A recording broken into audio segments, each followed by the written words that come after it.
kilometers to even get through the town. And I'd tell you another thing that happened during the operation is that on one of the nights, the Germans actually bombed Eindhoven. They sent night bombers in and they bombed the hell out of the city. It was just as the supply convoys were coming through. And so they touched off fuel trucks and ammunition trucks, and it was just a brutal, brutal affair. But this was one of the first towns that was liberated. This sector in here is very compressed, but what this is the sector in which the 101st Airborne landed. Their primary objective was the bridge over the Wilhelmina Canal at Somme. But there was a whole series of small rivers and canals that they had to get the bridges for, so that 30 Corps, when they linked up, could keep going. So what we've tried to do is sort of show that bridge after bridge after bridge in the terrain. But this was the 101st Airborne landing zone, and the 101st Airborne was the first of the 3 airborne units that had been dropped that 30 Corps met up with.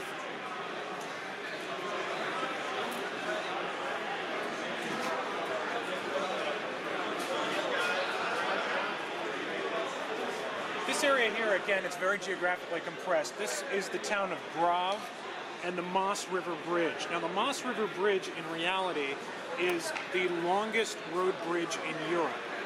It does have these sort of girder spans, these trestle spans, but the entire bridge is actually made up of 9 spans, and it's an enormous, enormous bridge. But for the purposes of this game, we had to compress it down, and also because we knew there wasn't going to be a lot of gameplay right in this area, we knew we could keep it small. Some of the sections of the table where we knew there was going to be a lot of action going on, we sort of expanded the ground scale. One interesting historical vignette that happened here is the Maas River Bridge actually had flak towers at either end.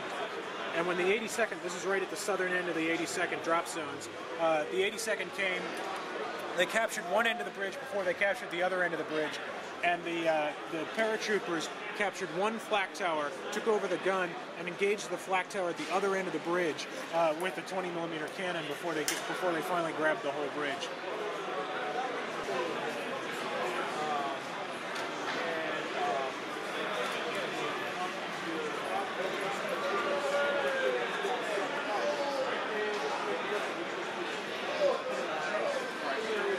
This is the city of Nijmegen, which is a very, very large city, and it was very, very difficult to fight through the streets. So we've put a lot of intersecting streets and alleyways and a lot of buildings so that the players in this area will really get the flavor of that house-to-house fighting.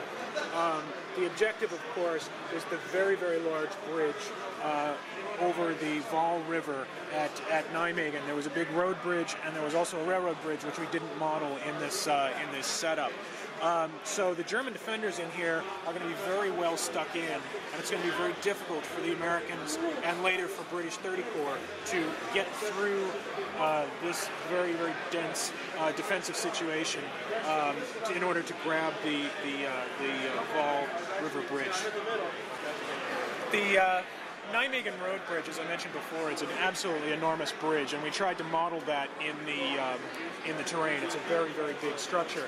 The other reason why we made the Waal River so large is if the 82nd actually managed to get up here and get through Nijmegen to here, there was a very dramatic river crossing where in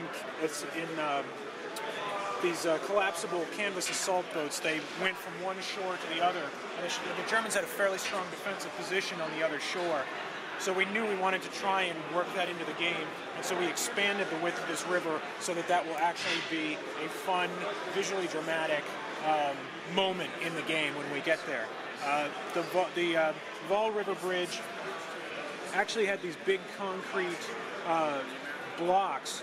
They're vehicle obstructions set into the road, and they have I don't know if it's out yet or not, but what the Germans had done is they'd set them up so that when vehicles came up onto the bridge, they would have to turn sideways to negotiate the concrete obstacles, and they had an anti-tank gun zeroed in on the obstacles themselves. So if a tank tried to get across the bridge, it would have to turn sideways, exposing its flank armor, and they could hit it with the anti-tank gun right then and there.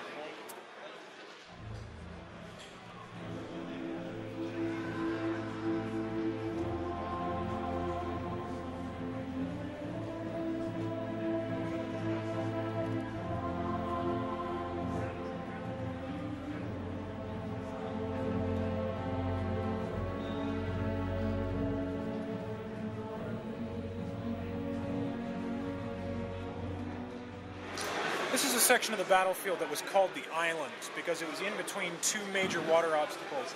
In the south, you had the very broad Vaal River, and in the north, you had the Lower Rhine, or Niederrhein, as it was called by the Dutch. This was a very, very difficult segment to advance across, especially for armored and mechanized units, because the roads tended to be elevated up over the fields, and the banks were so steep that vehicles actually could not get off the roads.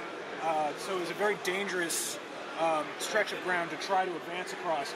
There was a couple of small villages that sort of dotted the road here, and this is actually where the landing zones of the Polish airborne brigade dropped into this area here. In the actual operation, when the Poles dropped here, there were already German units in position, and they got shot up on their way down, and once they were on the ground, they got pretty much chopped to pieces by the German forces. And then what they do is they withdrew into this town here, which is called Driel. And of course, the reason why the Poles were here, why 30 Corps was advancing across, is because they were supposed to make it up to the road bridge over the Rhine River at Arnhem.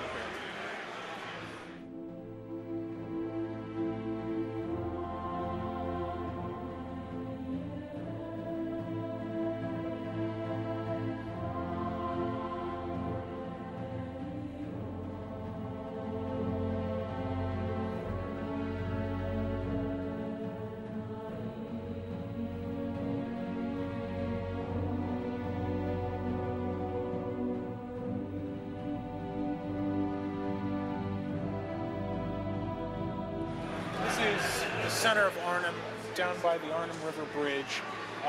The scene of some very, very bitter fighting between two para of the 1st British Airborne Division and German units that were coming into Arnhem from the north and from the east.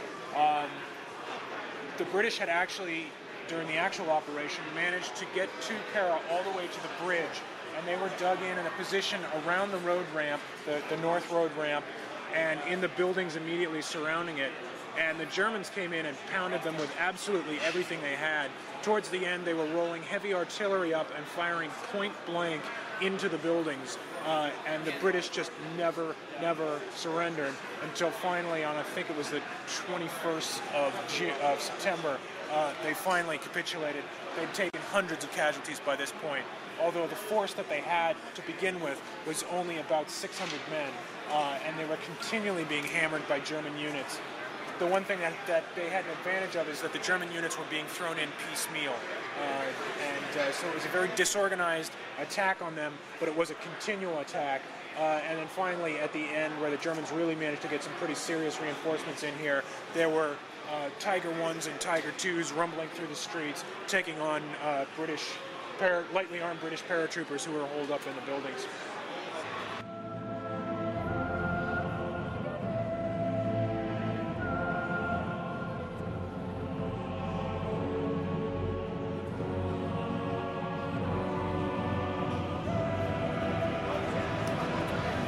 Operational area of the British 1st Airborne Division during the battle. They landed out on Renkum Heath, which is some open ground that was to the west of Arnhem, the most distant LZs were about 11 kilometers from the bridge. They landed this area, and then they went up a couple of advance routes to get into the town of Arnhem and to the Arnhem River Bridge. The first town that they passed through on their advance was the town of Oosterbeek, which was a small sort of country resort town. A lot of people from Arnhem and also people from Amsterdam would come to this area. There were a lot of